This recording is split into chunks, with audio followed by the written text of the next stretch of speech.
यह लड़का खिलौना विमान से खेल रहा है। जब उसके पिता ने उसे देखा है, वो तुरंत लड़के की ओर दौड़ते हैं 100 मीटर दौड़ने की गति के साथ। अचानक यह एक परिवार है जिसमें 5 सदस्य शामिल हैं। उस दिन वे सुपरमार्केट में आइटम खोजने के लिए आते हैं। गौर से देखेंगे तो पता चलेगा, आपको पता चल जाएगा कि वे सभी नंगे पैर चलते हैं, पैर की उंगलियों से चलते हैं। वे आवाज न करने की पूरी कोशिश करते हैं, लेकिन उन्हें इसका पता नहीं होता। जब वे जाने वाले होते हैं तो छोटा बेटा हाथ में एक खिलौना विमान पकड़ लेता है जिसमें आवाज है। वे एक छोटे से रेतीले रास्ते से गुजरते हैं, क्योंकि उस तरह चलने से वे शांत चल सकते हैं। और उस पल भी अचानक उनके पीछे एक आवाज आती है। पता चला कि छोटे बेटे ने टॉय प्लेन का स्विच ऑन कर दिया है। उसके पिता ने झट से उसे नीचे गिरा दिया। वो सब कुछ पीछे छोड़ देता है और भाग जाता है। जंगल में चमकती काली छाया है। माँ बहन इतने डरे हुए हैं कि जोर जोर से सांस लेने की हिम्मत ही नहीं करते। पिता की गति भी बहुत तेज होती है, लेकिन वो अभी भी उस राक्षस से एक कदम आगे है। लड़के को राक्षस अपने साथ ले जाते हैं। इन राक्षसों की आंखें नहीं हैं,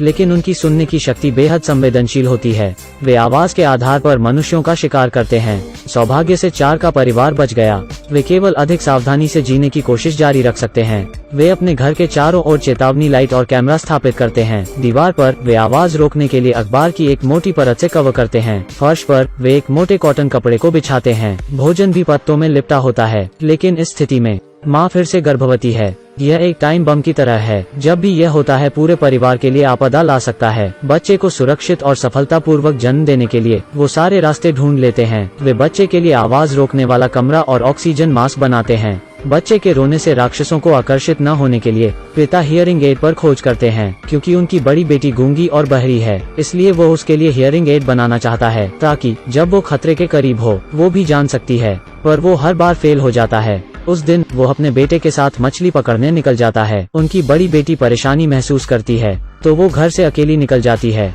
तो माँ जो जन्म देने वाली है घर में बची रह जाती है। पिता और पुत्र बाहर जाते हैं। आधी सड़क पर जाने के बाद वे एक बूढ़े आदमी से मिलते हैं। उसके बगल में उसकी पत्नी है जो लेटी पड़ी है। ऐसा लगता है कि उन पर अभी अभी राक्षसों ने हमला किया है। डरावनी बात यह है, बूढ़े इंसान की आंखें मायूसी दिखाती हैं। अपने जीवन साथी को खोकर वह भी अब और नहीं जीना चाहता। पिता ने बूढ़े को कोई आवाज न करने का इशारा किया, लेकिन बूढ़ा ऐसे ही चिल्लाता रहता है।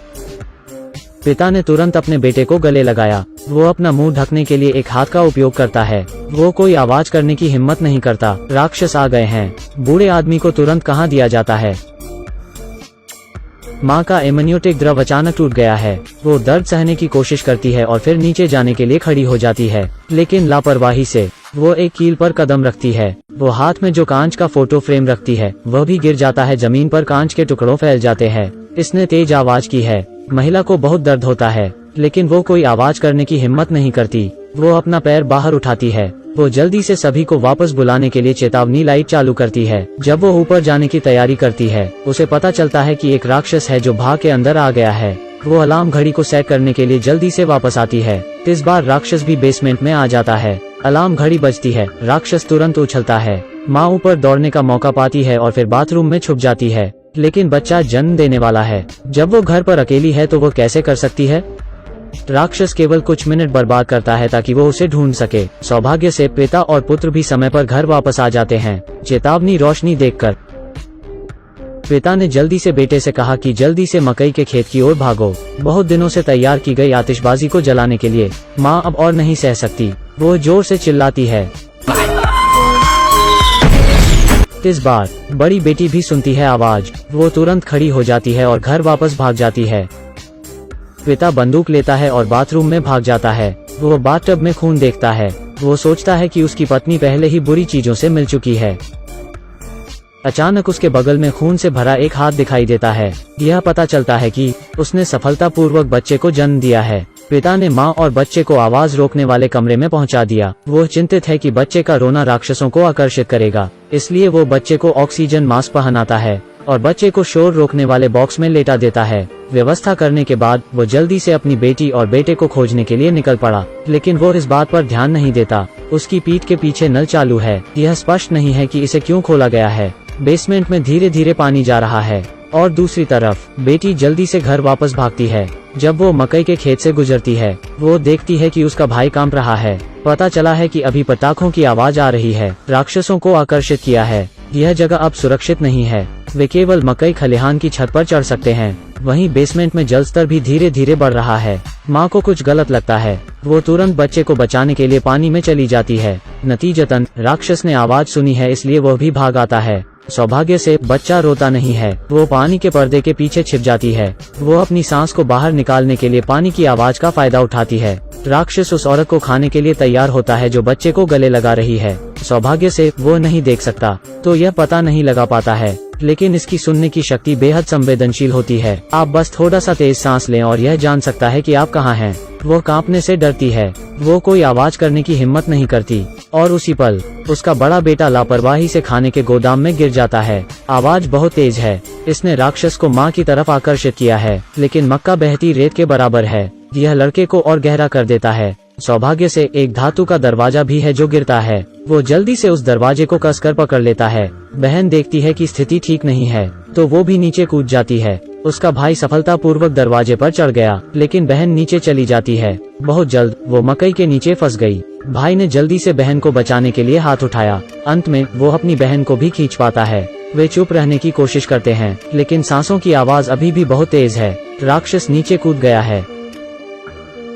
सौभाग्य से यह मकई में दब गया है, इसलिए इसे स्थानांतरित करना बहुत कठिन है। बहन और भाई खुद को ढकने के लिए जल्दी से धातु का दरवाजा पकड़ लेते हैं, लेकिन राक्षस अभी भी भागता है। आपातकालीन स्थिति में बहन की हियरिंग एड कार्य किया है। तीखी आवाज राक्षस को पागल बना देती है। ठीक वैसे ही यह दरवाजे को फाड़ देता है और चिल्लाता है और भाग जाता है। हियरिंग एड की कम आवृत्ति वाली आवाज राक्षस को उत्तेजित कर सकती है, लेकिन बहन पूरी तरह से इसका असर नहीं खोज पाती है। मक्के के खलिहान से भागे बहन व भाई। सौभाग्य से वे जल्दी से आ रहे अपने पिता से मिलते हैं, लेकिन खतरा अभी भी टला नहीं है। पिता ने अपने बच्चों को ट्रक में छुपाया। वो कुल्हाड़ी उठाता है। इस पल राक्षस उसके सिर के ठीक ऊपर दिखाई देता है। ऐसे ही उसे कई मीटर दूर तक राक्षस ने पीटा है। बेटा चीखने चिल्लाने से डरता है। यह राक्षसों का ध्यान आकर्षित करता है। इस बार बेटी का हियरिंग एड भी बचता है, लेकिन वो इसे तुरंत बंद कर देती है। ट्रक में घिरे हैं बहन और भाई।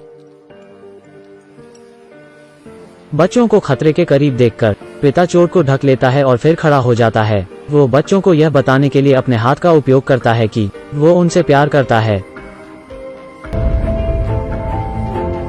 इसके बाद वो बहुत जोर से चिल्लाता है।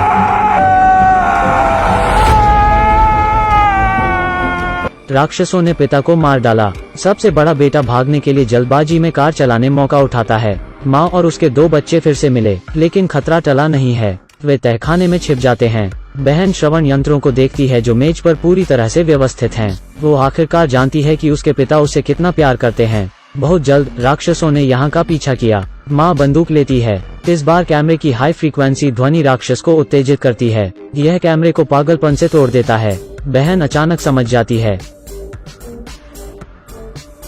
वो हियरिंग एड चालू करती है। यह ट्रिक वाकई काम करती है।